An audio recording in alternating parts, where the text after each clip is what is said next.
So guys আজকে 10 তারিখ, আজকে এসএসসি রেজাল্ট। তো এসএসসি রেজাল্ট কিভাবে দেখবেন সেইটাই দেখাবো এই ভিডিওতে।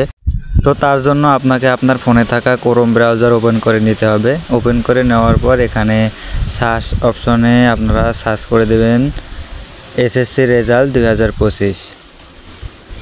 দেখেন আমি লিখে দিচ্ছি এখানে এসএসসি রেজাল্ট 2025। তো এখানে সার্চ করার পর এখানে প্রথমে যে দেখতেছেন এডুকেশন বোর্ড বাংলাদেশ, এই লিঙ্কটাতে ট্যাপ করে দেবেন। ট্যাপ করে দেওয়ার সাথে সাথে এরকম একটি পেজ চলে আসবে।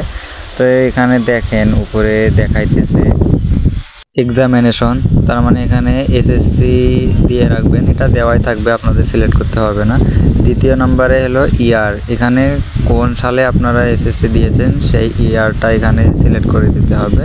সিলেক্ট করে দেওয়ার পর 3 নম্বর অপশনে রয়েছে বোর্ড, এখানে কোন বোর্ডের আওতায় আপনারা পরীক্ষা দিয়েছেন সেই বোর্ডটি সিলেক্ট করে দিবেন। দেওয়ার পর 4 নম্বরে রয়েছে রোল, আপনাদের এডমিট কার্ডে যে রোলটি রয়েছে সেই রোলটি এখানে দিবেন।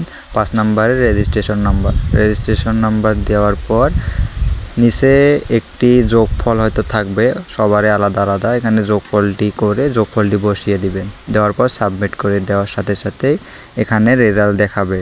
তো এখন রেজাল্টটা দেখিয়ে দিতে পারছি না, কারণ এখানে দেখেন এখানে বলে দেওয়া আছে দুপুর 2টার সময় রেজাল্ট পাবলিশ করা হবে। তো আপনারা এখানে 2টার পর চেষ্টা করবেন, রেজাল্ট পেয়ে যাবেন।